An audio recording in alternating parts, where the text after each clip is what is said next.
देखो अपन ने chapter number 8 complete कर लिया था, समवाय वाला। अब चैप्टर नंबर 9 है और ये लास्ट चैप्टर है पेपर फर्स्ट पदार्थ विज्ञान का, और ये आज पूरा हो जाएगा पेपर फर्स्ट। अभाव विज्ञानीय, नॉन एक्सिस्टेंस मतलब जिसका अस्तित्व नहीं है, ऐसे समझो एक तरीके से, जो अस्तित्व में नहीं है। इंग्लिश से थोड़ा सा पता लग जाता है कि भाई क्या बोलना चाह रहा है, क्या है। इसके सिलेबस में देखो, लक्षण है और क्लासिफिकेशन है। मतलब लक्षण वही व्युत्पत्ति, निरुक्ति, परिभाषा, लक्षण वही सब, और क्लासिफिकेशन मतलब वर्गीकरण। क्लिनिकल सिग्निफिकेंस इन आयुर्वेदा, और आयुर्वेदा में इसका क्या यूज है, मतलब छोटा सा टॉपिक है, छोटा सा चैप्टर है, पूरा हो जाएगा। तो सबसे पहले स्टार्ट करते हैं अभाव शब्द की व्युत्पत्ति। अभाव शब्द, अभाव शब्द दो शब्दों से मिलकर बना है, ए प्लस भाव। ए का मीनिंग है नहीं, और भाव का मीनिंग क्या है, अस्तित्व, सत्ता। मतलब जिसका अस्तित्व नहीं है, जिसकी सत्ता नहीं है, उसको अभाव बोला गया। जिसका अस्तित्व नहीं हो उसे अभाव कहा जाता है। तो इम्पोर्टेंट है, याद होनी चाहिए अभाव की व्युत्पत्ति। अभाव का लक्षण क्या है, किसी वस्तु के न होने को अभाव कहा जाता है। सीधी सी बात है, किसी वस्तु अगर नहीं है तो नहीं है, तो अभाव बोला जाएगा। अभाव को शून्य नहीं समझना चाहिए, जीरो नहीं समझना चाहिए कि भाई देखो शून्य अलग है, अभाव अलग है। तो ये यही बात बोलना चाहेगी, किसी वस्तु के न होने को अभाव कहा जाता है। अभाव को शून्य नहीं समझना चाहिए, किसी वस्तु को किसी विशेष स्थान में उपस्थित न होने को अभाव कहना चाहिए, न कि पूर्णता शून्यता को। जैसे कि मैं इस समय कॉलेज में नहीं हूँ, मैं अपने रूम में हूँ, तो कॉलेज में मेरा अभाव है वहाँ पे। जैसे कि मैं किसी फंक्शन में नहीं गया, शादी में नहीं गया, तो मेरे फंक्शन में मेरा अभाव है, लेकिन मेरा अस्तित्व है ना कहीं तो ये बोलता है कि पूर्णतः शून्यता न समझे। कभी कभी पूर्णतः भी शून्यता रहती है, जैसे कि कुछ चीज़ें होती हैं जो होती नहीं है, जैसे कि बहुत सारी चीज़ें होती हैं। अभी मैं बताऊँ, जैसे कि घोड़े के सिर पर सींग नहीं है तो नहीं है, अभाव है, उनका पूर्णतः अभाव है, बिल्कुल हमेशा के लिए अभाव होते ही नहीं है। तो अभाव का आप इस तरीके से समझो कि किसी वस्तु के न होने को अभाव कहा जाता है। अभाव दोनों तरह से हो सकता है, पूर्णतः शून्यता भी हो सकता है और पूर्णतः शून्य नहीं भी। जैसे कि अब आप वहाँ पे पढ़ रहे हो, आप अपने अपने घर में अपने अपने रूम में स्टडी कर रहे हो, मोबाइल से स्टडी कर रहे हो, ठीक है। तो आपका जैसे कि यहाँ लाइव क्लास में अभाव है। जैसे कि एक तो होता है ना, सामने क्लास बच्चे पढ़ के बैठते हैं, तो वो अभाव है, मैं खुद को अकेला पढ़ रहा हूँ जैसे। या फिर मेरा वहाँ पे एक टीचर के रूप में प्रेजेंट है ना, वो अभाव है। लेकिन अभाव तो है ना, तो समझना धीरे धीरे समझ में आएगा। किसी वस्तु के न होने को अभाव कहा जाता है। अभाव को शून्य नहीं समझना चाहिए, किसी वस्तु को किसी विशेष स्थान में उपस्थिति न होने का। जैसे कि अब तुम्हारे वहाँ पे, तुम्हारे डिस्ट्रिक्ट में, तुम्हारे ज़िले में, तुम्हारे घर पे मेरा अभाव है, तुम्हारा यहाँ पे अभाव है, वो अभाव स्थान में उपस्थित न होने का अभाव कहना चाहिए, ना कि पूर्णतः शून्यता। अब अभाव की परिभाषा देखो, भाव भिन्नत्व व प्रतियोगी ज्ञान अधीनस्य ज्ञान विशेषत्व अभाव। ये जो प्रतियोगी ज्ञान है ना, ये इंपॉर्टेंट है, अंडरलाइन कर लेना। आता है कि ये किसके लिए आया है, प्रतियोगिता ज्ञान अधीनस्य ज्ञान है। भाव से भिन्न को अभाव कहते हैं, अर्थात प्रतियोगी या विरोधी के ज्ञान के अधीन जो विषय उसे अभाव कहते हैं। समझना इस चीज़ को, बहुत इंपॉर्टेंट है। भाव से भिन्न को, अपन ने भाव समझा है ना, भाव क्या होते हैं, 6 पदार्थ होते हैं, द्रव्य गुण कर्म सामान्य विशेष समवाय। तो ये बोलता है कि भाव से भिन्न को अभाव कहते हैं। उनसे अलग जो जितने 6 पदार्थ थे, कौन कौन से, भाव, द्रव्य गुण कर्म सामान्य विशेष समवाय। अपन ने पदार्थों को 2 भागों में बांटा था, भाव पदार्थ और अभाव पदार्थ। भाव पदार्थ थे 6, द्रव्य गुण कर्म सामान्य विशेष समवाय। तो ये बोल रहा है कि भाव से भिन्न मतलब उन 6 से भिन्न को अभाव कहते हैं। उनके अलावा जो भी चीज़ है ना, वो अभाव है। या प्रतियोगी या विरोधी के ज्ञान के अधीन जो विषय उसे अभाव कहते हैं। प्रतियोगी या विरोधी के ज्ञान के अधीन जो विषय, मतलब एक तरीके से उसकी प्रॉपर्टी नहीं है, प्रतियोगी या विरोधी के ज्ञान के अधीन।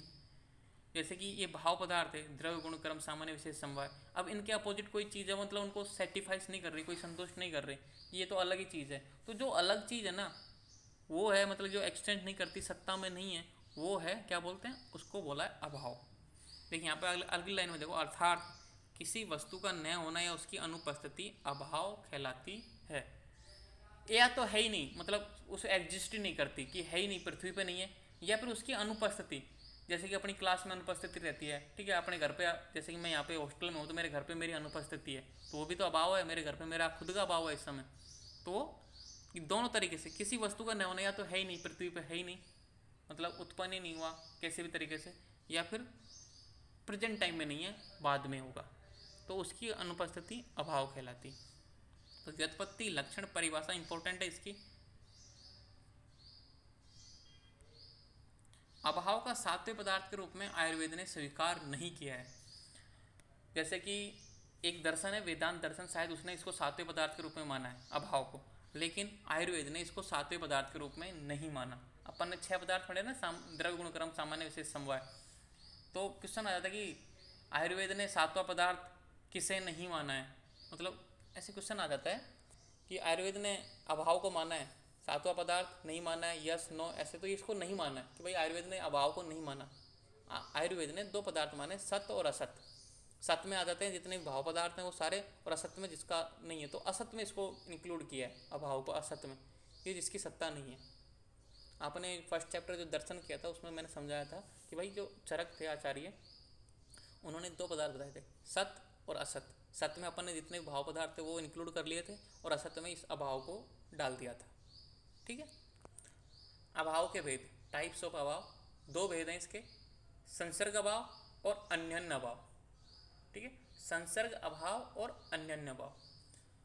अब इसको बोलते हैं कि संसर्ग विरोधी, संसर्ग अभाव को संसर्ग विरोधी भी बोलते हैं। ठीक है, अब ये क्या है, संसर्ग अभाव क्या है, अन्यन्य अभाव क्या है, तो अब पहले पढ़ते हैं संसर्ग अभाव। यह 3 प्रकार का होता है, प्राग भाव, प्रध्वंस भाव और अन्य तथा भाव। तो तीनों को समझ लेते हैं, आराम से समझ में आएगा, इजी है बिल्कुल। प्राग भाव देखो, किसी भी वस्तु की उत्पत्ति होने से पहले उसका अभाव अर्थात न होना, प्राग, प्राग यानी प्रारंभ, उत्पत्ति से पहले का अभाव प्राग भाव कहलाता है। जैसे घड़े के बनने से पहले घड़े का अभाव, और हमारे पैदा होने से पहले हमारा अभाव, इसको मैं अभाव लिख दूंगा, ये भाव लिख दिया मैंने, इसको मैं अभाव कर दूंगा। ठीक है, घड़े के बनने से पहले घड़े का अभाव, समझना इस चीज को, इसको क्या बोलते हैं, प्राग भाव। जैसे कि अपन कोई चीज़ बना रहे हैं, जैसे अपने घर में आज खाना बनेगा, तो खाने बनने से पहले खाने का भाव। ठीक है, मकान बन रहा है अपने, तो मकान बनाने से पहले मकान का भाव। ठीक है, अपन कोई चीज़ बना रहे हैं, कोई वस्तु बना रहे हैं अपने घर में, कोई मैगी बना रहे हैं, कोई पिज्जा बना रहे हैं, उस चीज़ को बनने से पहले जो चीज़ का अभाव है ना, वो है प्राग अभाव। ठीक है, प्राग यानी शुरुआती अवस्था में, अगर वो तैयारी नहीं उससे पहले जिसका अभाव अपन फील करते हैं। जैसे कि हमारे पैदा होने से पहले हमारा भाव भी तो अभाव था, तो ये है प्राग भाव। समझ में आया ना प्राग भाव क्या बोल रहे हो आप, समझ में आएगा धीरे धीरे। Hello, yes sir. ओके, अब देखो प्रध्वंस भाव, प्रध्वंस यानी प्रलय, एक तरीके से प्रध्वंस यानी, आप प्रलय मत समझना है, ये मैं बस याद करने का तरीका बता रहा हूँ। प्रध्वंस जैसे कोई नष्ट हो गई, किसी वस्तु के नष्ट या समाप्त हो जाने के बाद होने वाला अभाव, उसका अभाव प्रध्वंस भाव कहलाता है। जैसे कि घड़ा फूट गया, घड़े के नष्ट हो जाने के बाद घड़े का अभाव। व्यक्ति की मृत्यु हो गई, अपनी फैमिली में किसी रिश्तेदार की ऐसे कुछ हो जाती है मृत्यु, तो उसका अभाव रहता है ना। अपन देखते हैं कि भाई किसी के फादर एक्सपायर हो जाते हैं, किसी की मदर एक्सपायर हो जाती है, उसकी लाइफ टाइम उसका अभाव रहता है, उसकी कमी कोई पूरी नहीं कर सकता, तो वो कौन सा भाव है, प्रध्वंस भाव। क्लियर।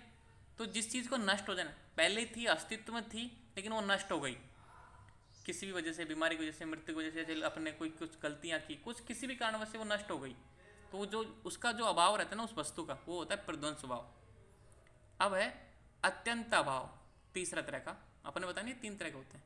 किसी वस्तु का पूर्ण अथवा सर्वकालिक अभाव, मतलब पूर्ण तरह से शून्य, पूर्ण तरीके से जीरो, ना तो वो अस्तित्व में नहीं थी। किसी वस्तु का पूर्ण अथवा सर्वकालिक अभाव अत्यंत अभाव कहलाता है। जैसे अग्नि में शीतलता का अभाव हो ही नहीं सकता, जैसे कि पूर्णतः शून्यता, जीरो। जैसे अग्नि में शीतलता का अभाव, ठीक है, अग्नि में ऐसे जल में उष्णता का अभाव नहीं हो सकता। ठीक है, जैसे पृथ्वी, जैसे कि क्या बोलते हैं, वायु में अपन स्पर्शता का वो क्या बोलते, नहीं, रूपता का अभाव, देख नहीं सकते वायु को, नहीं देख सकते, नहीं देख सकते, सिंपल सी बात है।